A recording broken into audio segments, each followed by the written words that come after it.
Hey everyone, this is Raymond, your co-host on the Front Porch Philosophers podcast. Thanks for listening to today's episode. Don't forget to hit that subscribe button and follow us on Twitter at Philosophy Porch for live updates about future content. You can check us out on YouTube, Spotify, iTunes, and Google Play. You can also become a founding member of our podcast by going to patreon.com/fpphilosophers, where you can support our show, get access to our blog, and learn more about the host of the Front Porch Philosophers podcast. Thanks for listening.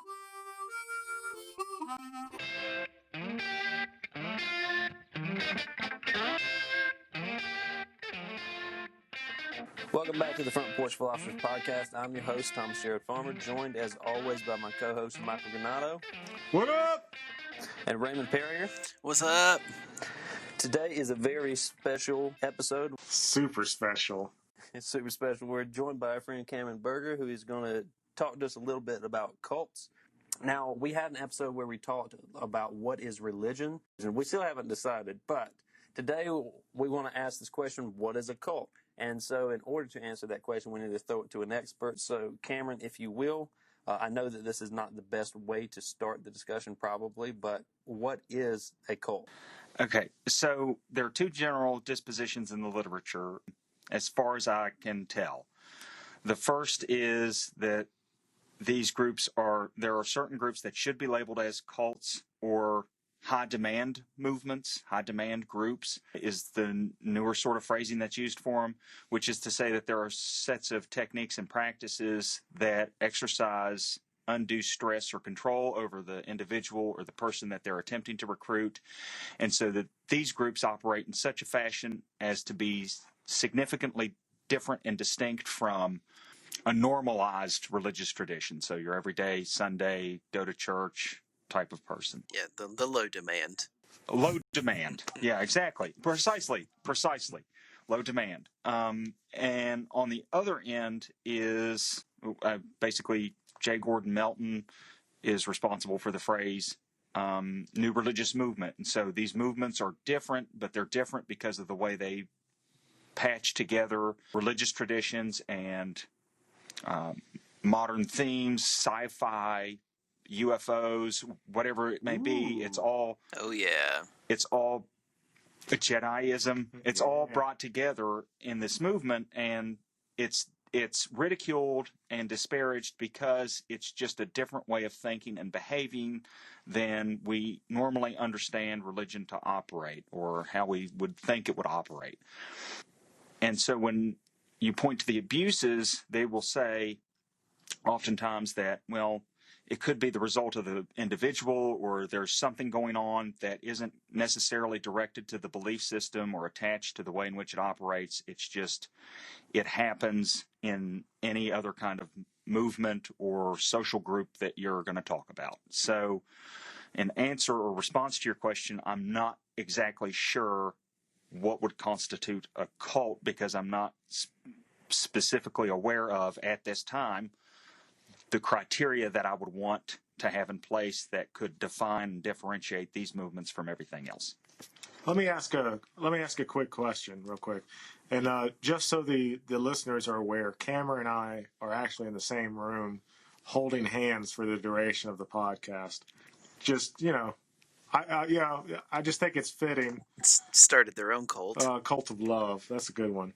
So Cameron, love bombing is important. You have to have connections. You have to soothe the individual and make sure that life is okay, that they're loved. Let me ask you, Cameron. It sounds like I'm not going to touch that. So it sounds like what you're saying. It sounds like what you're saying. Like, I think when most people think about religion, we typically associate the religion with the particular beliefs of that religion. So when you think of Christianity, you think about Jesus. When you think of Islam, you think about Muhammad. But it sounds like what you're saying is what distinguishes a cult from a religion is not the beliefs. It's not the content, is it? Is that what you're saying?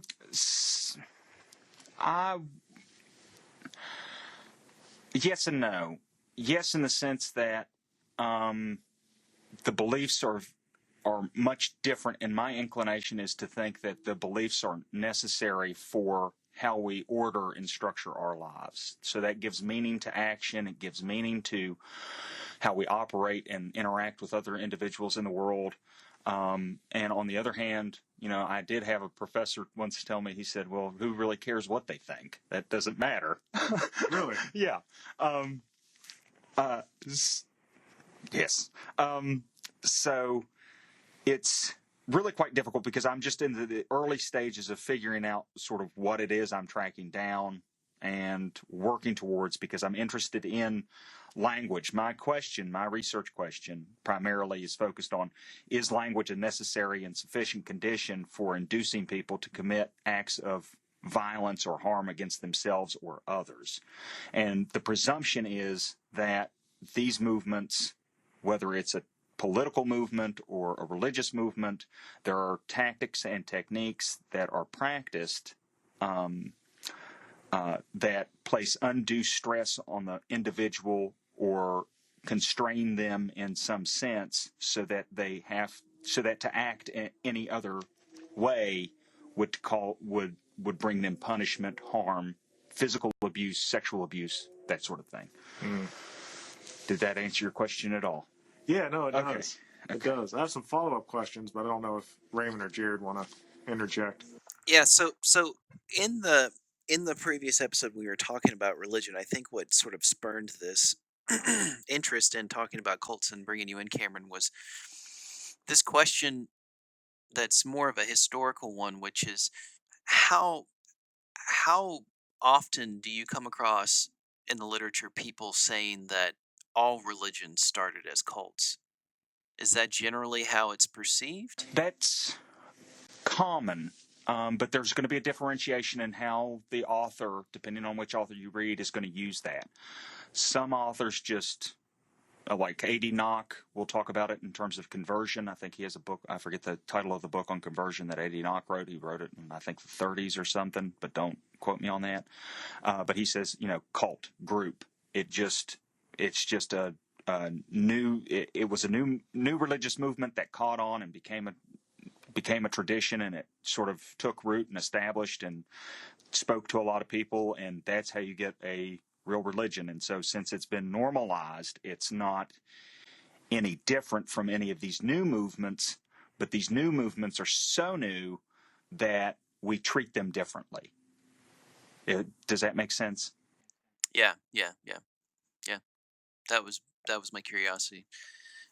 And so when you're looking at cults and researching them, is there a sense that um do they have like a metaphysical basis oftentimes? Like a metaphysical theory? Yes. Okay. Yes. There's a book I'm working through right now.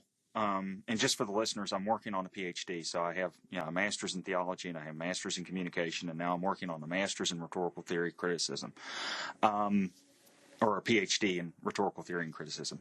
So, but I'm doing a lot of back reading in terms of the research to get a broader view of what's out there. One of the more recent books would be by Kathleen Taylor, and it's about brainwashing. And she talks about, in that book, what was the question again? I'm sorry. Oh, metaphysical. Yeah. Kathleen Taylor talks about it, but she's talking about more or less the phenomena of brainwashing, because that's often assumed in cults, and people have brought it up in education and political systems. And obviously, it comes out of China during the Korean War.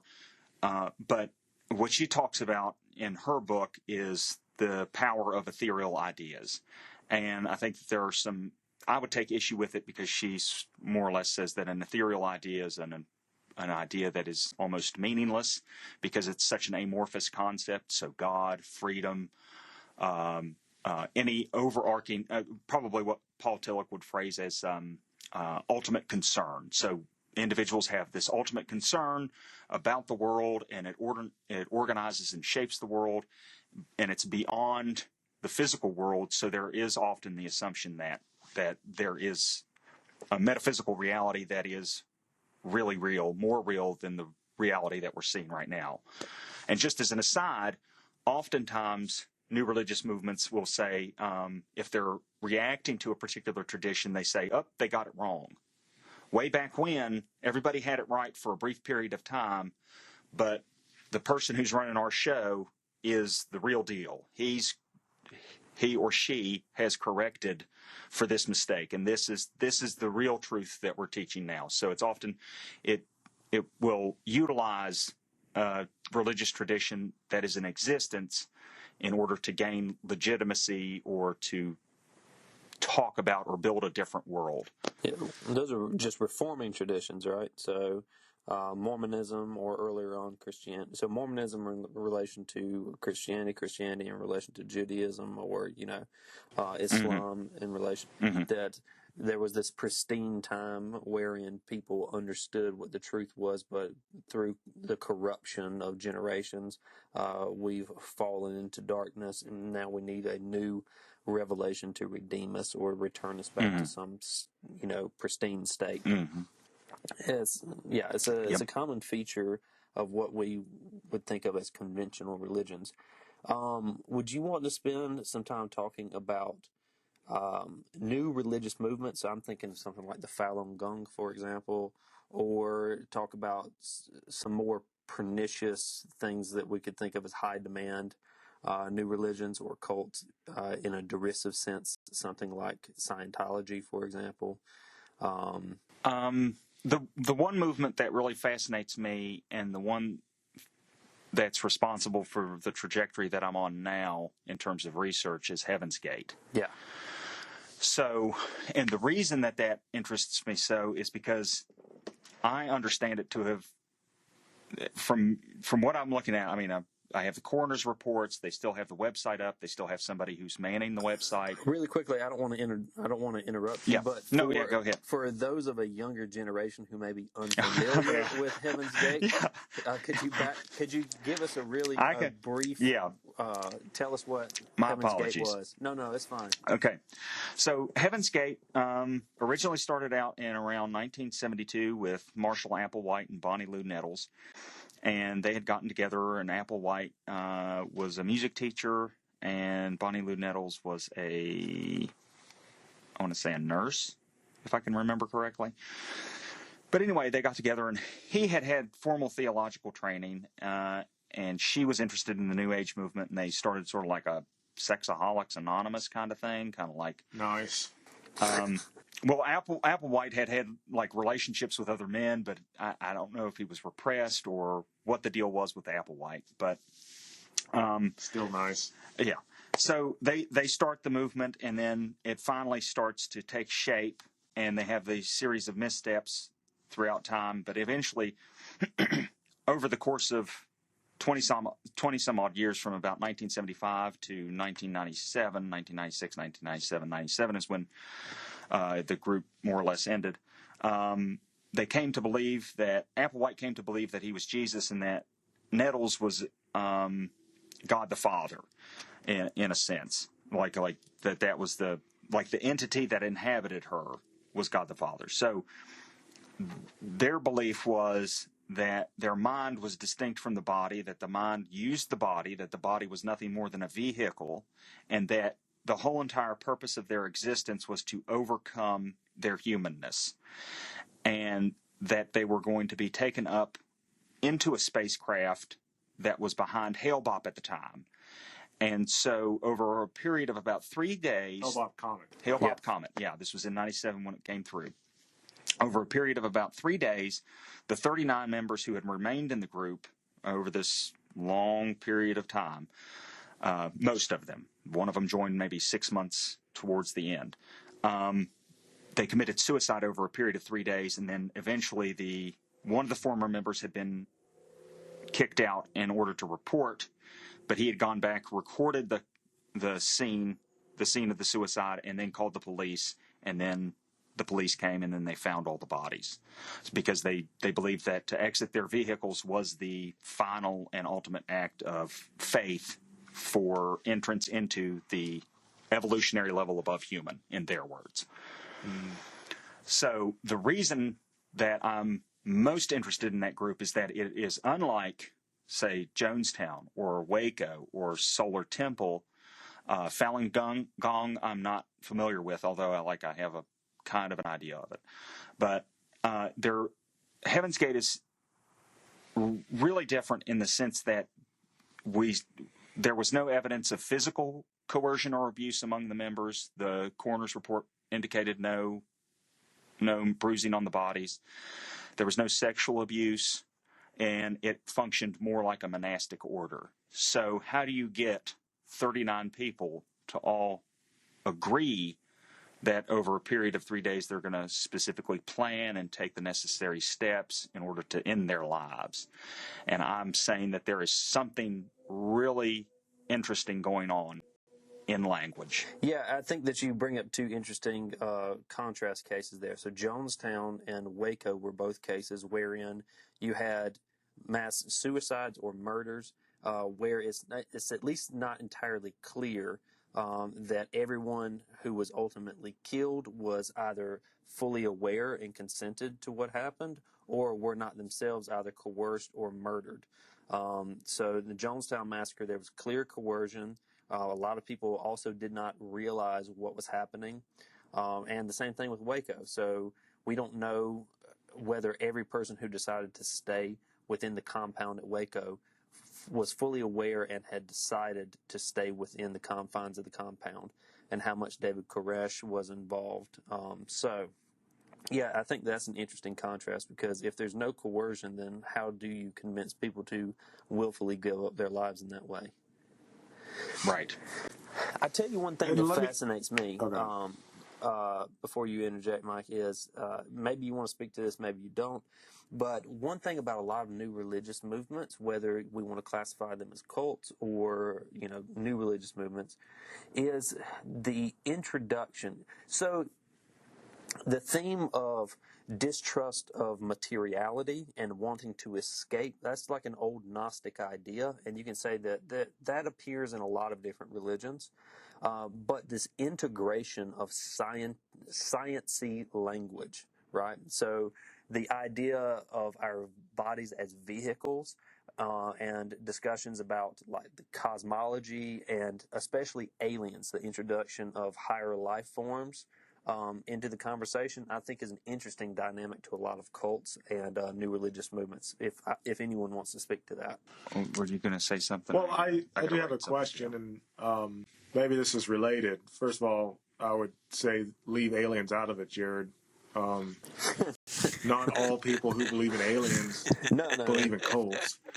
But so one of the things I wanted to ask you, Cameron, is, and this kind of gets to it, right? Because we were talking about what distinguishes a religion from a cult. Is there any differences? One of the differences seems to be, as straightforward as it is how old it is, right? Mm-hmm. Ideas that develop within the past 100, 150 years are labeled new religious ideas and or cults. Yeah. Those which are older are labeled like official religions, and somehow age is taken as a sign of like authority. Mm-hmm. I don't know if you want to. Well, I think, in terms of its ability for the practice or the organizational paradigm of the religion, or the new religion at this point, being able to transcend the passing or death of the initial founder, right. So, like, Mormonism, is one of the newest examples of a religion that has gone from being potentially what it sounds like we might call an occult religion to being, a mainline religion. And that's the kind of, I think that's one distinction to make. I think another distinction to make is there's a weird sense that perhaps we could talk about, which is the willingness or the tendency to do violence to those who are within the religion. Mm-hmm. Usually, religions are created to create other, right? You close ranks around some sort of common practice, belief, or metaphysical understanding of the world, and it allows you to divide yourself and your familiar group of people that you coexist with from other people. Mm-hmm. Which is interesting. And then in that sense, usually it is, more of a preserving act to some extent. It's interesting how in cults you see that there is this more internal, violence may not be the right word for all, but at least this internal sort of policing. Well, not yeah, I think violence would be the only thing I could think of. I don't know else how you would say it, but this tendency towards ending life would certainly be unique to a cult. you know I mean, everybody knows that religious traditions have sought after killing other people, Mm-hmm. outside of their group for for various reasons. I think it's a very unusual act when they seek to destroy or, kill people within their group to the point of basically eradicating it. Okay, I can try to speak to the points like moving backwards. So Perfect. first, and I probably should have placed this caveat. I don't use the term cults. I don't use high demand movements, and I don't use new religious movements. My preference is sort of like a magical conjunction of controversial religious movements, because I don't assume all new religious movements are all quote unquote cults to be violent or physically harmful. Mm-hmm. They may just have odd beliefs. Yeah, So yeah. I say controversy in the sense that in some way it provokes a response from everybody else around them in some sense and in some way, so that it could just be the ideas, or it could be a set of practices that they engage in that causes or is the root cause of the controversy or the reaction for the negative assessment of the group in question. But to the point about violence, there was an article written by Bizzle and Ford under the University of Oklahoma in 2008, I believe. But they talk about pathogenic eschatology in that. And what they say is that the difference for something like Waco is that in these new religious movements is that the God is, in Christian terms, God is all powerful, all knowing, and all loving, right? But the individual never appropriates God's agency for themselves. They participate with God and within the confines of the written word of God, or however they understand it, and that they live out their lives. But for these movements, the distinction that Bizzle and Ford talk about is that these leaders, the leaders in these movements, appropriate divine agency for themselves, which then gives them license to say, this act that I'm commanding you to do, this act that I'm encouraging you to do, or this act that I'm committing on you, whether it's physical abuse or sexual abuse or whatever, is appropriate. It's rational. It's reasonable. It's divinely ordained. It's sanctioned, so that it removes any kind of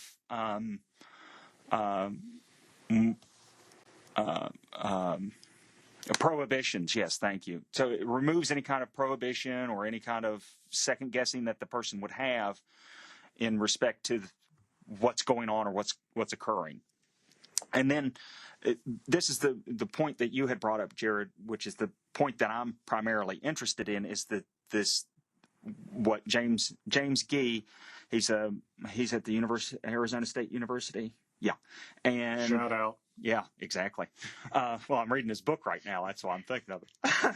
But what he talks about is, in terms of discourse analysis, is that language does stuff. So we can build language, we can change institutions, we can sustain institutions with language. But it also talks, the discourse itself is also a way of constructing the world and how we view it. So specialized language occurs not only in religions, but it also occurs for the legal system. It occurs for the medical system. There are all sorts of ways that these social groups maintain their identity and the structures of these groups through specialized discourse. So there are terms that are accessed and utilized by the professionals in the group that enable them to identify with one another and to identify, those people who know what they're talking about from those people who don't know what they're talking about. And they'll shift registers, right, when they're talking to a layman. So I think that a part of the acquisition of specialized language in a sciencey sense, so to speak, is a way of borrowing legitimacy for the movement itself. It legitimizes what they're talking about. So if you think of somebody like Deepak Chopra, right? He's borrowing a lot of medical discussion. He's borrowing from physics, Quantum mechanics, in order to legitimize what's being said. And in addition to that, the notion about the body as being a vehicle, it's very different if I constitute myself as, say, a child of God, and the body is imbued with the Holy Spirit, and it's a temple, and I'm to respect it and to live a good life and to not do harm to it and to treat it well, versus this thing is used, but it has an end to it. It is not me, and I am not it. I am in it. That places the body in a very different position and constitutes it in a very different way that permits for all sorts of other actions to occur to it that otherwise wouldn't be granted. I think that's great. I was looking at something recently. Was someone was actually discussing the film Idiocracy and seeing whether or not it had become true. And what they were pointing at is kind of a superficial critique, because everyone points to current society as somehow anti-intellectual. And what the person pointed out was, no, we don't live in an anti-intellectual society. We live in a pseudo-intellectual society wherein people are borrowing credibility, as you said, from other universes of discourse. So everyone's utilizing sciencey sounding language, even though they don't really understand it, or they're kind of breaking the bounds of its use, like not staying in their lanes, because what they're attempting to do in the case of someone like Deepak Chopra is borrow the credibility of something like quantum mechanics, physics more generally, and importing it into whatever discourse they're talking about as a way of making them, whatever nonsense they're speaking, sound more credible. And I think that really does speak to the reason why someone would talk about aliens as opposed to spirit beings or something like that, is because Or demons, because it has more in contemporary society, it has more play, as it were. Yeah. Was the video you listening to a Wisecrack video? Yes, it was very good. Yeah, shout out to Wisecrack. Come on the Wisecrack is great. podcast. Welcome to Costco. I love you. Cameron, I had a question I wanted to ask you. You said that you thought that one of the things you found interesting was that you said that there had to be something in the language that is being used, that there's something in the language that convinces these people to join the cult. You also talked about the various tactics and techniques that were utilized by the cult. Could you speak to that a little bit more and tell us what you think are some common tactics and techniques that cults use? Okay. Yeah, I think.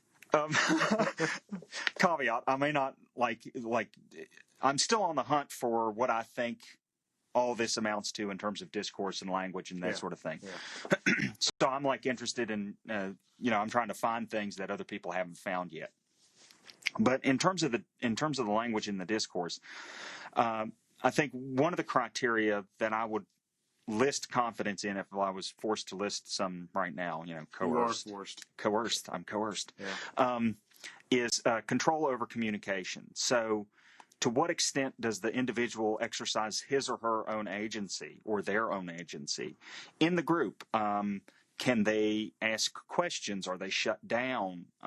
Is the dissent managed somehow? Are there gatekeepers who act as intermediaries between the group and the critics of the group?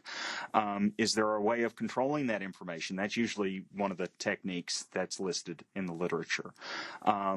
Another technique would be, what I referred to earlier. I'm sort of shifting into your question now because I don't have much more to say about that other one. Another technique that would be listed would be, love bombing. So they find an individual.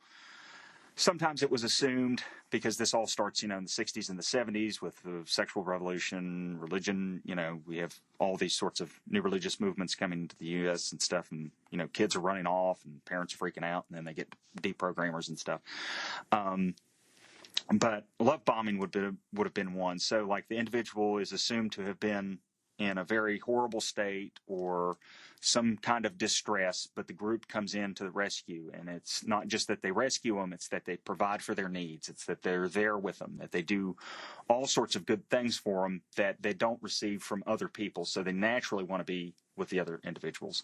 One of the criteria I'm trying to think of, because the research is kind of weird, because it moves from brainwashing with Robert Lifton and Edgar Sheen and before both of those, Edward Hunter, these tactics of totalitarianism and brainwashing and stuff, and then you get the charge of brainwashing with these groups, but you also, the techniques kind of show up, or are said to have to show up in these movements as well. But one of them that Singer talks about specifically, focused on new religious movements or controversial religious movements, cults, is secrecy. So is the group hiding its intentions? Are the individuals being ethical in their communication? Are they disclosing who they're with? Are they acting in such a way as to keep the person in the dark for as long as possible? There is an article, I think, by Thomas Robbins in 1984, and I forget what it is. I think it's about the Moonies, but he talks about how that's not a very effective, that even if it's tried, it's not very effective because people are sharper than what we generally give them credit for. But I don't know if that answers any of them, what you said, because sometimes I talk and then it just sort of goes, and then... That was good, because I was thinking, I mean, again, to try to take it back to this dichotomy that we talked about between religion and cults. Cults usually are seen, like, common perception of cults is that there's something different in how they're doing what they're doing as opposed to regular religion. So I was thinking about, for the listener, somebody that's interested in cults and maybe how to tell if, because I actually had a student one time that asked me, like, I'm going to this new place and it seems a little cultish. How do I know if it's a cult? So if somebody approached you in a similar situation and said, well, let's say that I'm going to this new church, some strange things are happening. How do I know if it's a cult? Good question. Define strange. Yeah. Well, in this particular case, they wanted access to bank accounts. They wanted sexual history. They wanted, So Really? Yeah. That's objectively strange. Right. That's also like a really that's brass. Potentially criminal. Okay. Depending on where well, that the problem is, I information think went. these things exist on a continuum. So I think that since I'm trying to locate the problem in discourse and communication, and that's where I think it sort of is that's the bedrock of this phenomena that we're talking about. I say it exists on a continuum, and it's very easy for us to say those crazy people over there, to dismiss what's going on and to sort of shut it away and not have to think about what we ourselves are doing on a daily basis or our own practices, that we don't have to be reflexive. It's an easy way of saying, no, those are the bad people. We know we can stay away from them. But I think in a very real sense, it exists on a continuum in the sense that if my hunch is correct, that anybody can be susceptible to it, which is the sort of like the horrifying kind of conclusion. But under the right circumstances, I mean, given the right sort of metaphysical or ideas that the person has you just have to find who's receptive to what and how and when and in what ways. As far as warning signs, that is a very difficult question, but I'd say the fact that you're asking the question is a good end. I mean, that's a good start, right? I would applaud that. See, that's me applauding it, right? Oh, thank you. I wouldn't go to those places anyway. But, just for curious people out there. Yeah. I am. I met this guy. I have a friend. Michael's asking for friend, himself. right? Yeah. I'm asking for a friend. I think that's a very good question and a very difficult question for me to answer, because a lot of times I don't know exactly, because I'm trying to pick apart the criteria that's in the literature at the same time. So, and a lot of work has been done to pick that apart already. So I would say if the person has a question or a concern over what group, I would look at how ethically they're treating or how ethically they're speaking. So I would watch out. I would try to test the waters. And I do this at certain points. But if I'm in a conversation with individuals and everybody's sort of like agreeing and we're cheering for our team. If I say something that's either mocking or contrary to what they believe, and I say it sincerely and I mean to kind of ruin the party, I'm gauging for reactions from the members around me. Do people laugh with me? Can they take the joke, or are they like, no, heretic? You must be punished, right? I mean, is it John Bernthal, right? Are we going to punish me? The Punisher, by the way, is what Cameron's referring to. Netflix. Shout out. Shout out to John Bernthal if you want to come on the podcast. Tell us, what is the essence of punishment? Jeez. Oh my gosh. So, I had a Gotham reference, but I lost it in my notes somewhere because I can't read them. I can't read your notes either. Yeah. I would say the other thing in terms of, I guess, the question of how is the person trying to find common ground? Because I pay attention to conversations that I'm in, and I pay attention to people who try to have conversations with me. It's not always that pleasant because I tend to keep to myself. But how is the person finding common ground? Is what they're saying syncing up with you in such a way as to really build an identity, or are they differentiating? Are they saying, yes, well, I believe this too, but there's a disagreement here? I mean, how open is the discourse? How open is the individual to the thought or to the contrary, to the opinion of the contrary?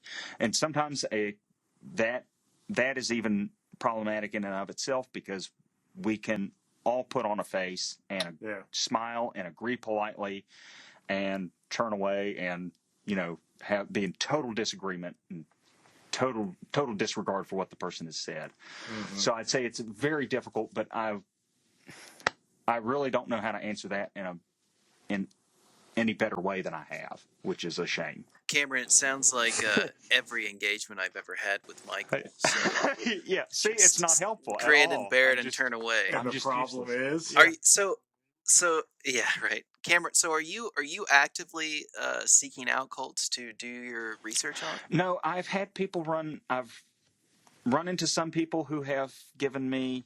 I did one interview with an individual who was a former Moonie, and he gave me a fairly harrowing tale of his encounters with the group.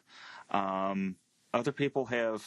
I mean, it depends on where I'm at. If I'm out reading and the book says, brainwashing on the title or cults on the title, invariably I get some kind of remark. So I don't really go looking for it. What I'm interested in, more or less, is their discourse, the text that they leave behind, and what those texts do.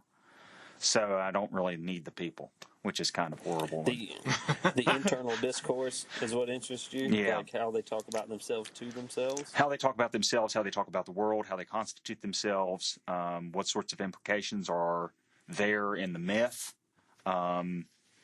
Because to say that our purpose on earth is to overcome our bodies and to exit our vehicles and to move into a higher plane of existence does a lot of work. And it has its own sort of internal logic to it, right? I mean, to say that these people are devoid of any kind of reason or sense of rationality, I think does a disservice to the actual beliefs themselves, to their actual belief systems, right? Because there's a reason they're acting rationally. They're able to hold jobs. They're able to do an insane amount of work and to accomplish a great many things. So what is it about these systems that really, what is it about the worldview that does all this work? So that's more or less like my interest. So I try to keep a arm's distance to dealing with groups. So if I have to order anything or have contact with them, it all gets shipped to the university. Smart move. Yeah, thank you. No home address. So you don't get recruited? Yeah. And when they start seeing recruitment letters in your inbox, that's when the university will take note that this may be the wrong person to have there, right? Because it's all labeled under research. It's like, oh, you. Yeah. Oh, okay. There you go. I was gonna. Yeah, right. Are you? So you're studying this linguistically. I'm curious. is this a question of like how are you approaching that? What's the method? Is it epistemological? Is it I psychological? Is it really a have no sort of clue. gambit of I'm everything? still sort of like in the process of hunting in the woods, trying to find out what's out there, trying to track it down. So it really has been. It's covered, you know, psychology. I've covered sociology, anthropology, linguistics, communication studies, just everything, trying to find the tools to do the work that I'm looking to do. So, but I'm also interested in sort of like what happens with the belief system, right? Like how that functions. I mean, another sort of area of interest to study is like everyday conversation. Like, it's really weird to me. Everyday conversations are really weird in the kind of work that it does. So like, I'm interested in how the discourse functions at a very basic level, but I really don't have a clue. I just know that like I've read a lot, and I submitted the abstract and the application, and they said, okay, yeah, we can. Yeah. Well, Thank you. congrats for that. So Cameron, Jeez, that's a if there workload was yourself. somebody, let's say that somebody's just has, because there's a ton of shows and podcasts and YouTube videos about cults. If somebody was interested in approaching cults, if they want to get a better understanding of like what a cult is, how cults function, what's some literature that you would suggest for them? I would say read everything you can find and be skeptical of all of it. Yes. Is this, Michael, are you asking for yourself? So there are. I'm just going to list the authors that are coming to mind because there's some of the names that are going to continually like come up. J. Gordon Melton is one. Robert Lifton his work is often cited. Margaret Singer's work is often cited. There's Jana Lalick. She is a former student of Margaret Singer. There's Tom Robbins. There's there's Edward Hunter that goes back. He's like one of the first persons to coin the term brainwashing. So if somebody wanted to track him down, he wrote a number of books on it. Edgar Sheen. I mean, it's just check the bibliographies of Kathleen Taylor. Annabelle Mooney wrote a book, Cults. It was more rhetorical theory and criticism. So it's, I think her book was The Rhetoric of Cults, Terms of Use and Abuse, which is very interesting. But check the bibliographies, look through them. Just Google them into Amazon or wherever your shopping engine of choice is, and you will come out the other end with more than what you wanted. All right, well, Cameron, how familiar are you with the concept of gaslighting? Gaslighting, I am familiar with the concept of gaslighting. So, all right. So I feel like a good indicator for what we could kind of derisively refer to as when we talk about a group being a cult is to see to what extent do they engage in behavior that could be defined as gaslighting. So gaslighting is a kind of subtle form of manipulation which takes a long period of time, and it is a process by which you kind of destabilize a person's worldview so that you can manipulate them. So if anyone wants to like look up the criterion for gaslighting, if someone just in response to this question, like how do you distinguish a cult from a religion, I think that we could say that religions, obviously some communities within probably every religion engage in some negative behavior in this regard. But when a group is kind of broadly defined by this sort of behavior, you can call them a cult, I think. Now, that's just my own, that's just my own approach to things. But gaslighting is also what I would call when I fart on a lit match. Well, I was just gonna note like the origins of the term. It's not farts. it's from a film. No. It was originally a play, right? I mean, the guy is trying to drive his wife insane, and so he changes the lights in the room, and lights operated on gas, and so he was slowly trying to drive her insane in order to get something out of her or whatever. But I think that for me, when I think about that, because it's been a long time since I thought about that concept. But I would say that the problem I would have with that is that the people themselves are genuinely committed to their worldview. So it wouldn't be a form. They're not trying to. They're trying to help the person along the path. So it's sort of like an anti-gaslighting, right? Like that's my initial reaction to your criteria. See, Okay. so that's like the kind of problem that I continually run into because I'm like working on. Okay, well, does this work? Does that work? But like, so they would see it as sort of like clearing away the scales from their eyes so that they can finally see the true light and the true truth, right? Does that make sense? Yeah. So So I mean, there are people who are genuinely committed to these worldviews. Yeah. In which case, it wouldn't be a case of gaslighting. But what about people where you suspect that the intentions are not pure, for example? And this would include even individuals within the context of what we could say is a more traditional religion. So if you take televangelist, someone like Peter Popoff, right? So someone who Shout has, out. yeah, no, Yeah. do not, I was do about to not ask come about on. that. Ooh, we could bring him on. I could just make fun of him the whole time. We don't want you on our Dude, is podcast. he still alive? I You don't could even know get if an he's still earpiece alive. and then like feed answers. Yeah. Like, Peter Popoff, you were born Yeah. on such and such a day. And so That'd be great. you have people who are genuinely committed to ideas which you can say most people would find problematic or questionable, and then you have people who, in some cases, even have more conventional ideas, but who are utilizing them for their own personal benefit. Right. How would you differentiate between those two things? Is there a way to differentiate? Sometimes, I mean, because usually when you're talking about like if people are generally going to talk about cults, they're going to talk about small groups. They're not going to talk about individuals who have massive amounts of following because it's extraordinarily difficult to gain control over the behaviors of massive amounts of people without a political apparatus in place, right? So, I mean, I as much as I want to disagree, I want to sympathize with it because, yeah, sure, yeah, I would totally agree with your assessment of people like Peter Popoff or Benny Hinn or whoever else would want to be included, right? Is he still alive? Benny Hinn is. Yeah, he should be. Oh. I don't know about Peter Popoff, Yeah. but Benny Hinn's still very much alive. Yeah. Yeah, he is.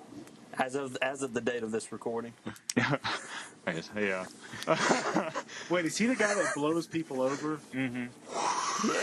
Yeah, man. You know, Yes. just an aside, I had a buddy growing up that looked a lot like Benny Hinn, and so we used to make jokes about him all the time being Benny Hinn's illegitimate son. So, shout out to my buddy Gene if he happens to listen to this. Gosh.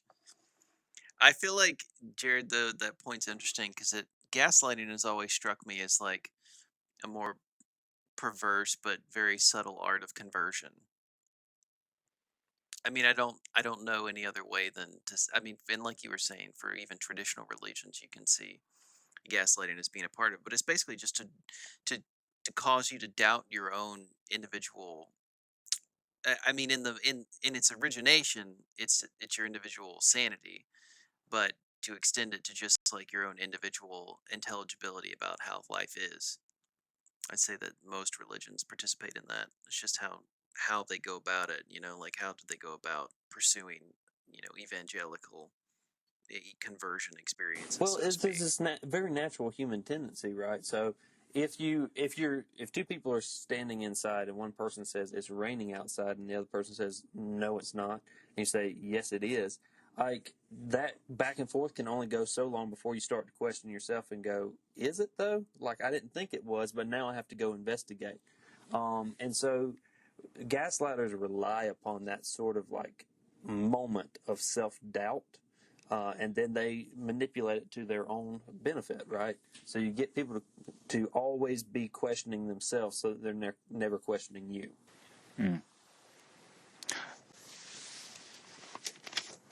But yeah, I also want to say that televangelists also, they're sort of, and see, this is why I say it's more complicated than to say this group bad, that group good, in the sense that televangelists have just touched the right chord and are playing the right set of notes for the individuals who already have those beliefs in place, and they're just working them to their own ends. So it's not even necessarily a question of, do I have to get this person to doubt?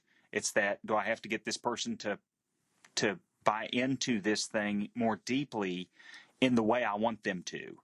And in what respect do I have to manipulate that belief in order to get them there? Right?